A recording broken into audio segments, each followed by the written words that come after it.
नमस्कार दोस्तों, पीडब्ल्यू ज्ञान कोश पर एक बार फिर से आपका बहुत बहुत स्वागत है। दोस्तों, आज हम इस वीडियो में एक बहुत ही इंटरेस्टिंग केस को डिस्कस करेंगे। केस है x IPS officer Sanjeev Bhatt से रिलेटेड। रिसेंटली उनको 27 साल बाद एक केस में बरी किया गया है। तो क्या इनको न्याय मिल गया? क्या इनके खिलाफ में सिर्फ एक ही केस था या कुछ और भी थे? तो ऐसे में आप एस्पिरेंट हैं, फ्यूचर आईपीएस बनेंगे, तो इस केस में आप लोगों को समझना होगा कि किस तरीके के चैलेंजेस और कैसी कैसी एक्टिविटीज आईपीएस ऑफिसर्स के सामने करने के लिए आती हैं और उनमें से कौन सी करनी है, कौन सी नहीं करनी। शायद वो चीजें आप यहां से समझ पाएंगे। ये बहुत ही इंटरेस्टिंग वीडियो होने वाला है। मामला कुछ ऐसा है कि 1997 का एक केस है, पोरबंदर का एक इंसिडेंट है। ठीक है, तो वहां पर 1997 में कस्टोडियल टॉर्चर के चलते, दैट मींस कि पुलिस के अंडर में जो क्रिमिनल थे उनको रखा गया और उनको बोले टॉर्चर किया गया। तो उस केस में इनको एक तरीके से मोर और लेस बरी कर दिया गया है, ये कहते हुए कि एविडेंसेस प्रॉपर नहीं थे, इनसफिशिएंट एविडेंसेस थे जिन भी लोगों ने इनके खिलाफ में केस किया था उनकी तरफ से। तो ऐसे में उस केस में इनको फ्री कर दिया गया। बट कहानी यहीं खत्म नहीं होती है, क्योंकि इनके खिलाफ में बहुत से केस ऑलरेडी चल रहे हैं। वो केस आप सोचेंगे ना तो उनका ओरिजिन आप देखेंगे कि जब से हमारे यहां इंडिया में टेररिज्म स्टार्ट हुआ ना, तब से लेकर आज तक कनेक्ट करता हुआ दिखाई देगा। इसीलिए मैंने बोला वीडियो बहुत इंटरेस्टिंग होने वाला है। खैर, आगे बढ़ने से पहले आप लोगों के लिए मैं बता दूं कि PW only IAS UPSC foundation courses run करा रहा है, जिसमें 2026 के जो एस्पिरेंट्स है वो संकल्प और टाइटन कोर्सेज को ज्वाइन कर सकते हैं। प्रहार वाले हैं, 2025 वाले हैं, वो प्रहार और टाइटन ज्वाइन कर सकते हैं। अगेन वही मीडियम वाला आपको देखना है। रेट बहुत ही माइन्यूट है, राइट। इसके अलावा देख सकते हैं इसमें आपको लाइव एंड रिकॉर्डेड क्लासेस के साथ साथ में एमसीक्यू और मेंस क्वेश्चंस दिए जा रहे हैं, है ना। डेली बेसिस पर सीसेट की क्लासेस रहती हैं, कॉम्प्रिहेंसिव ई बुक्स, जिससे कि आप अपनी सेल्फ स्टडी अच्छे से कर पाएं।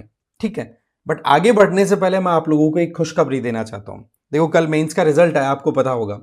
तो आप देखेंगे हमारे पीडब्ल्यू ओनली आईएएस के मल्टीपल बैचेस, जिनमें आपका ये जो संकल्प बोल रहा हूं उसमें भी एनरोल्ड इंडिविजुअल, प्रहार में भी एनरोल्ड इंडिविजुअल्स, टाइटन में भी एनरोल्ड इंडिविजुअल। इसके अलावा हमारे ऑफलाइन या फिर सृजन के जो बैचेस चलाए हैं उनसे आप देखेंगे कि एनरोल्ड स्टूडेंट्स में से 550 से ज्यादा बच्चों को बेनिफिट मिला है। इसका मतलब आप देखेंगे कि 550 से ज्यादा इंडिविजुअल्स का मेंस क्लियर हुआ है जो पीडब्ल्यू से एसोसिएटेड थे थ्रू डिफरेंट कोर्सेज। ये मैंने आपको बताया। तो इन सबको बहुत बहुत कंग्रेचुलेशंस, और अपनी मंजिल के लिए अभी आगे बढ़ चुके हैं। दूसरा पड़ाव इन लोगों ने पार कर लिया है। अब सिर्फ एक मंजिल है, दैट इज इंटरव्यू। उसके लिए मेहनत आपको कंटिन्यू करनी है, जिनका सिलेक्शन हो गया। बट आप लोगों के लिए ये अपने आप में बहुत ही अच्छी एक इंस्पिरेशन दिखाई पड़ेगी। खैर, मुद्दा हमारा ये है कि संजीव भट्ट जो है उनके खिलाफ में पोरबंदर में केस चल रहा था इंडियन पीनल कोड के कई केसेस के चलते। इसमें सबसे जो अभी जिस केस में इनको अकिटल मिला है या फिर इनको बरी किया गया है, वो बेसिकली आप देखेंगे कि साबरमती जेल, ठीक है, वहां पर कुछ इंडिविजुअल्स को रखा हुआ था जो बेसिकली आप देखेंगे मतलब एक तरीके से आर्म्स एक्ट और टाडा एक्ट, है ना, जो टेररिज्म से रिलेटेड जो एक्ट आया था उससे रिलेटेड जो कन्विक्ट थे ना, उनको रखा गया था। यहां पर आप देखेंगे टाडा एक्ट, राइट। तो ऐसे में इन लोगों को जब रखा गया तो उसके बाद में रखा कहां गया था? साबरमती जेल में। साबरमती जेल से बोलो इन लोगों को जो भी अक्यूज थे, जिनके ऊपर केस चल रहा था, क्योंकि ये जो एसपी साहब थे, संजीव भट्ट जी थे ना, ये पोरबंदर के उस टाइम पर आप कहोगे एडिशनल सुपरिटेंडेंट ऑफ पुलिस थे, एसपी हुआ करते थे। तो ऐसे में क्या होता है कि साबरमती जेल से, नाम भी बता देता हूं मैं, क्रिमिनल का नाम है नारन जाधव और उसके बेटे का ऐसे कुछ नाम था।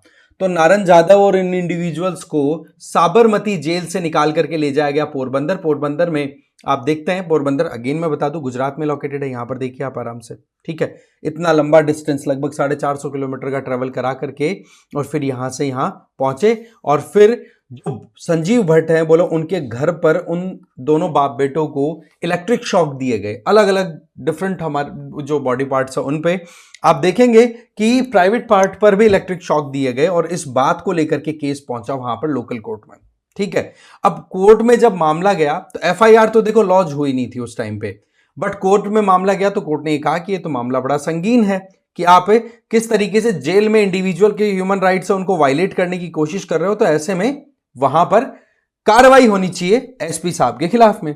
तो एक तरीके से कोर्ट ने समन जारी कर दिया कि हाँ भाई एसपी साहब, आप और आपके साथ में जो भी इंडिविजुअल्स वहां पर इन्वॉल्व है वो प्रेजेंट होने चाहिए हमारे सामने। तो केस की शुरुआत वहां से हो गई। बट इतना सही मामला नहीं था, मामला कुछ और भी है। मामला कुछ ऐसा है कि भट्ट साहब के साथ साथ में एक इंडिविजुअल और भी थे जिनका नाम था वज्जूभाई छऊ। ये बेसिकली कांस्टेबल थे। तो इन दोनों के खिलाफ में ये केस चला था, और वज्जूभाई छऊ की तो हुई डेथ बाद में, तो मामला रफा दफा हो गया। बट आप देखेंगे कि यहां पर इनके खिलाफ में आईपीसी की सेक्शन 330 के तहत कॉजिंग हर्ट टू एक्सोर्ट कन्फेशन, इसका मतलब जोर जबरदस्ती से आप किसी को गुनाह मनवाने की कोशिश कर रहे हैं। समझ रहे ना, हमारे कॉन्स्टिट्यूशन में फंडामेंटल राइट्स में भी ये डायरेक्टली प्रोविजन किया हुआ है कि आप किसी को टॉर्चर करके उसके खिलाफ में या खुद के खिलाफ में गवाही नहीं दिला सकते, है ना। तो वो चीज यहां पर वायलेट हुई। आर्टिकल सेक्शन 324, उसमें डेंजरस वेपन का यूज किया गया, इसके चलते इनके खिलाफ में कार्रवाई हुई। ठीक है, नारायण जाधव का मैंने मामला बता दिया, किस तरीके से इंडिविजुअल पकड़ा गया था। केस था टाडा का। टाडा बहुत ही एक कहते ना कंट्रोवर्शियल एक्ट आया था, जिसमें टेररिज्म उस टाइम पे स्टार्ट हुआ ही था, तो उसको कंटेन करने की कोशिश की गई, बट अल्टीमेटली फिर टाडा को फिर रोकना भी पड़ा था। ठीक है, इसके अलावा आर्म्स एक्ट है 1959 का, उसके तहत भी नारायण जाधव को कहीं ना कहीं रोका गया। आप देखेंगे कि इस पूरे मामले के चलते इनको ये सजा हुई, पर सजा यहीं पर से शुरू नहीं हुई थी दोस्तों। इसके पहले भी इनके खिलाफ में कई कार्रवाई ऑलरेडी चल रही थी। जैसे कि एक तो इनके खिलाफ में केस ये था कि इन्होंने राजस्थान बेस्ड एक लॉयर के खिलाफ में केस तैयार करने के लिए इनके द्वारा पालनपुर, जो कि बनासकांठा डिस्ट्रिक्ट है गुजरात का, मैं एग्जैक्टली बताऊं अगर आपको, तो ये एरिया आएगा, 1 सेकेंड, यस, यहां पर आप देखेंगे थोड़ा सा ये महसाणा आ गया, महसाणा से थोड़ा और ऊपर जाएंगे तो यहां पर ऊपर से आएगा आपका राजस्थान बॉर्डर के पास में, इधर हिम्मतनगर से थोड़ा ऊपर इस तरफ आप बनासकांठा। ठीक है, तो यहां पर पालनपुर जेल के अंदर केस तैयार करने के लिए इन्होंने क्या किया कि राजस्थान लॉयर को फंसाया जाए, तो उसके लिए इनके द्वारा यह किया गया कि भाई वहां पर ड्रग प्लांट कर दी जाए, कि हाँ भाई वो लॉयर जो था वो ड्रग्स के केस में भी इन्वॉल्व है। तो इस तरीके से भी इनके खिलाफ में एक केस और तैयार हो गया कि आपने फर्जीवाड़ा करने की कोशिश की। इनके अलावा एक और केस हो रहे इनके अगेंस्ट में, 2002 का जो गुजरात राइट्स हुए थे, उसके अंदर इनके ऊपर यह केस लगा कि इन्होंने एविडेंसेस के साथ छेड़छाड़ की। साथ ही साथ उसी टाइम का जो तीस्ता सेतालवाद केस, और उस टाइम पे गुजरात डीजीपी हुआ करते थे, director general of police, RB Shri Kumar, उनके खिलाफ में भी कॉन्स्पिरेसी प्लान करने का इनके खिलाफ में केस हुआ। तो इस तरीके से एक केस आपका ये ऐड हो गया। फिर एक और केस है जामनगर का। जामनगर के केस में तो इनको आप देखेंगे लाइफ टाइम इंप्रिजनमेंट मिला हुआ है ना। आप क्या देखते हैं इसके अंदर कि भट्ट साहब जो हैं, इनके द्वारा क्या किया जाता है कि एक तो सब जो कि अभी एक्स आईपीएस ऑफिसर हैं, ठीक है, क्यों, क्योंकि इनके द्वारा जब जब भी गवर्नमेंट के द्वारा बुलाया गया या कहीं पर भी पेशी थी तो अनऑथराइज्ड मैनर में एब्सेंट रहे, किसी से कुछ अप्रूवल नहीं लिया, लीव का या कुछ और। तो ऐसे में गुजरात गवर्नमेंट ने इनको फिर एक तरीके से रिमूव किया। रिमूवल हुआ कब, ये सारे केसेस हम बात कर रहे हैं 1990, 1996, 1997, और इनका गवर्नमेंट ऑफ गुजरात के द्वारा रिमूवल कब किया गया एसपी की पोजीशन से या पुलिस सर्विसेज से, वो हुआ आपका 2011 में। इतना लंबा टाइम बीत गया। तो ऐसी परिस्थितियों में अभी होता क्या है कि ये जामनगर वाला जो केस था ना, इसमें 9 जनवरी 2024 को गुजरात हाईकोर्ट के खिलाफ में ये जाने की कोशिश करते हैं सुप्रीम कोर्ट में कि भाई गुजरात हाईकोर्ट ने मेरी सुनवाई, मेरी अपील जो थी उसको रिजेक्ट कर दिया। उसमें ऐसा था कि इनको, भट्ट साहब को और इनके अलावा एक को अक्यूज्ड और प्रवीण सिंह झाला, ठीक है, प्रवीण सिंह झाला बोल सकते हैं, जिनके खिलाफ में कार्रवाई चल रही थी। अगेन वही आईपीसी के सेक्शन 302 मर्डर, आईपीसी का 323 सेक्शन वॉलंटरी कॉजिंग हर्ट, जानबूझ करके किसी को परेशान करना, आईपीसी का सेक्शन 506 क्रिमिनल इंटिमिडेशन, डराना धमकाना उसके तहत। और उसके बाद में आप देखते हैं कि वहां पर कस्टोडियल डेथ हो गई थी जामनगर में भी। तो ऐसे में फिर आप देखेंगे कि वहां के एक सेशन कोर्ट ने इनको फिर मोर और लेस कहते हैं ना कि लाइफ टाइम इंप्रिजनमेंट दे दिया। तो एक केस इनके खिलाफ ये भी चल रहा है। तो ऐसे में ये मामला, तो इनको फ्री किससे किया गया वो तो समझ गए होंगे आप कि 1997 में पोरबंदर वाला जो नारायण जाधव वाला केस है उसमें बरी किया गया है कि एविडेंसेस नहीं है प्रोसिक्यूशन के पास में, बट इनके खिलाफ में 2002 वाला जो केस है वो कंटिन्यू। और 1990 का जो जामनगर में कस्टोडियल डेथ हुई थी इनके टाइम पे, उस टाइम जब उस टाइम पे एडिशनल सुपरिंटेंडेंट पुलिस हुआ करते थे, और पोरबंदर वाले केस में सुपरिंटेंडेंट ऑफ पुलिस हुआ करते थे, प्रमोशन हो गया था इनका। ठीक है, तो इस तरीके से ये केस बैक टू बैक चल रहे हैं। तो इस तरीके यहां पर आपको एक क्लियर हो गया, जामनगर वाले में सजा कंटिन्यू, और 2002 गुजरात दंगों में एविडेंसेस के साथ छेड़छाड़, तीस्ता सेतालवाद और गुजरात के डीजीपी वाला केस, इनके अंदर अभी भी ये उलझे हुए हैं। आप देखते हैं कि गुजरात वाला केस किस तरीके से डेवलप, ये जामनगर वाला केस कैसे डेवलप हुआ था, उसकी स्टोरी यहां पर आप समझेंगे। होता क्या है कि 1990 में आपको पता होगा कि रथ यात्रा शुरू होती है, जिसमें सोमनाथ से शुरू होकर के और राम मंदिर बनाने के लिए अयोध्या आना था। तो उस केस में आप देखेंगे कि गुजरात के अंदर एक टाउन है जमजोधपुर, है ना, वहां पर कुछ बंद अनाउंस हुआ, शटडाउन अनाउंस हुआ कि भाई BJP leader LK. Advani ji के द्वारा जो रथ यात्रा चलाई जा रही है उसको रोका जाए। तो ऐसी परिस्थितियों में उनके द्वारा वहां पर अरेस्ट किए गए, और अरेस्ट के चलते उन्होंने जब टॉर्चर करना शुरू कर दिया तो टॉर्चर के ड्यूरिंग उस इंडिविजुअल की हो गई डेथ। वो कस्टोडियल डेथ के चलते ये केस उनके अगेंस्ट में चल गया। फिर आप देखेंगे कि इनके द्वारा, एसपी साहब के द्वारा 2002 में जो गुजरात में रायट्स हुए थे, दंगे हुए थे, उसको लेकर के भी एक अपनी तरफ से केस तैयार किया गया था उस टाइम के गुजरात के चीफ मिनिस्टर नरेंद्र मोदी के खिलाफ में। वो केस कुछ इस तरीके से था कि नरेंद्र मोदी ने 2002 के दंगे रोकने के लिए बोले टाइमली एक्शन नहीं लिया। वो बात अलग है कि एक स्पेशल इन्वेस्टिगेशन टीम कॉन्स्टिट्यूट की गई थी, जिसके द्वारा finally chief minister Narendra Modi को क्लीन चिट दे दी थी कि इनके द्वारा एकदम प्रॉम्प्ट एक्शन, उस टाइम पर रिक्वायर्ड एक्शन लिए गए थे। बट पॉइंट इज कि यहां पर इन्होंने एक तरीके से सीधा कह सकता ना कि गवर्नमेंट ऑफ गुजरात के साथ में भी दो हाथ करने की कोशिश की थी। फिर उसके बाद में जैसे मैंने बताया कि 2011 में तो देखो इनका सस्पेंशन हुआ। अब यहां पर टाइमलाइन को आप सोचोगे ना, तब आपके दिमाग में सोचेगी यार इतना justice delayed is justice denied क्यों बोला जाता है। तो 1997 का केस आया आपका जाधव वाला। ठीक है, आप देखेंगे कि 1998 में कोर्ट ने कह दिया कि भाई आप और आपके साथ में जो कांस्टेबल है वो आओ, समन किया जा रहा आपको। वो नहीं जाते हैं, या फिर जाते भी हैं तो केवल आगे से आगे डेट आगे से आगे पोस्टपोन होती चली जाती है।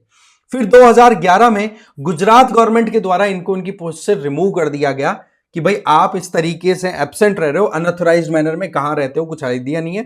ठीक है, आप भागने की कोशिश कर रहे हो, तो वहां से एसपी की पोजीशन, पुलिस की पोजीशन जो थी वो तो हो गई खत्म इनकी, आईपीएस की पोजीशन से वहां से हट गए। बट अगेन मैं बता दूं कि अल्टीमेटली अपॉइंटमेंट कौन कर रहा है भाई, काम तो हम स्टेट कैडर के अंडर में करते हैं, बट वहां पर काम कौन कर, मतलब एक तरीके से सिलेक्शन किस बेसिस पे हुआ, यूपीएससी और फिर department of personal and training, और उसके बाद में प्रेसिडेंट ऑफ इंडिया के द्वारा अपॉइंटमेंट। तो मोर और लेस वहां पर सारा खेल सेंट्रल गवर्नमेंट का आ गया फाइनल। तो ऐसे में फिर 2015 में आप देखेंगे कि मिनिस्ट्री ऑफ होम अफेयर्स के द्वारा एक ऑर्डर डिक्लेयर किया जाता है कि जो एसपी की पोजीशन पर या फिर आईपीएस ऑफिसर, एसपी की पोजीशन से तो गुजरात गवर्नमेंट ने 2011 में हटा ही दिया था। फिर आप देखते हैं कि 2015 में आईपीएस की पोजीशन से इनको परमानेंटली डिसमिस कर दिया गया, मिनिस्ट्री ऑफ होम अफेयर्स की एक तरीके से नोटिफिकेशन डिक्लेयर करवा करके, जो कि मोरलेस प्रेसिडेंट साहब के थ्रू ही होता है वो प्रोसेस। क्योंकि ये सीधी सी बात है, आर्टिकल 311 साफ साफ एक सेफ हेवन प्रोवाइड करता है सिविल सर्वेंट्स को कि हाँ भाई आप को रिमूव करने का जो प्रोसेस होगा वो वही होगा कि आपको जिसने अपॉइंट किया उससे कम रैंक वाली अथॉरिटी आपको रिमूव नहीं कर सकती। आगे बात समझ में। इसी बीच में आप देखेंगे कि ये जो सारा 1998 का जो केस था, है ना, 1997 का जो केस था कस्टोडियल टॉर्चर का, जिसमें अभी बरी किया है, आप देखेंगे कि इसकी एफआईआर कब लॉन्च होती है। एफआईआर लॉन्च होती है 2013 में। इतना लंबा टाइम बीत गया। अब सवाल बहुत सारे उठते हैं। सवाल एक तो ये कि क्या एक इंडिविजुअल पुलिस में है तो उसके द्वारा कोई अगर काम किया जाता है जो कि मोर और लेस कोड ऑफ कंडक्ट और उनके जो रूल रेगुलेशन उनके अगेंस्ट में जाकर के किए जा रहे हैं, तो ऐसे में उनके खिलाफ में अगर एफआईआर लॉन्च करनी हो तो इतना लंबा टाइम लगेगा। दूसरा सवाल यह आता है कि क्या एक इंडिविजुअल अपनी कोई मान, अब यहां पर देखने वाली बात है कि एविडेंसेस अगर थे नहीं, क्योंकि हमें केस बाय केस समझने की जरूरत है। एक तरफ एविडेंस की कमी की वजह से बरी किया जा रहा है, तो दूसरी तरफ वहीं पर उसी इंडिविजुअल को कस्टोडियल डेथ की वजह से लाइफ टाइम इम्प्रिजनमेंट भी दिया हुआ, जामनगर वाले केस की मैं बात कर रहा हूं, राइट। तो इस तरीके से एक कितना बैलेंस करने की जरूरत है एक इंडिविजुअल को जब भी आप अपनी सर्विसेज में सर्व कर रहे होते हैं, राइट। अब आप लोगों से मैं एक सवाल पूछूंगा, क्योंकि ये जो केस है जिसमें बरी किया गया है पोरबंदर कोर्ट के द्वारा, जो पोरबंदर वाला जुडिशियल नरन जाधव वाला जो केस है उसकी बात कर रहा हूं मैं, है ना, जिसमें वरी किया गया। अब केस भी इतने सारे हो गए कि आपको थोड़ा समझाना पड़ रहा है। तो यहां पर सवाल यह आता है कि एक इंडिविजुअल को यहां पर जो कि पब्लिक सर्वेंट है उसके खिलाफ में अगर कोई भी कार्रवाई करनी है पुलिस को, तो वहां पर आपको कहीं ना कहीं गवर्नमेंट से अप्रूवल लेना पड़ेगा, जिसको सैंक्शन लेना पड़ता है। ठीक है, अब ये बताओ, ये जो सैंक्शन लेने का प्रोविजन है किसी भी पब्लिक सर्वेंट के खिलाफ में कोई कार्रवाई करनी है, तो ये सैंक्शन देने का प्रोसेस या प्रोसीजर या प्रोविजन कहां पर दिया हुआ है? क्या कोई एक्ट है या फिर कॉन्स्टिट्यूशन में कहीं पे मेंशन्ड है? आप इसके बारे में थोड़ी रिसर्च करें और मुझे इसका जवाब दें। आई होप आपको ये सेशन अच्छा लगा होगा। इसी तरीके से कोई इंटरेस्टिंग केस या वीडियो आएगा, टॉपिक आएगा, तो डेफिनेटली हम डिस्कस करेंगे। Thank you very much for watching this video.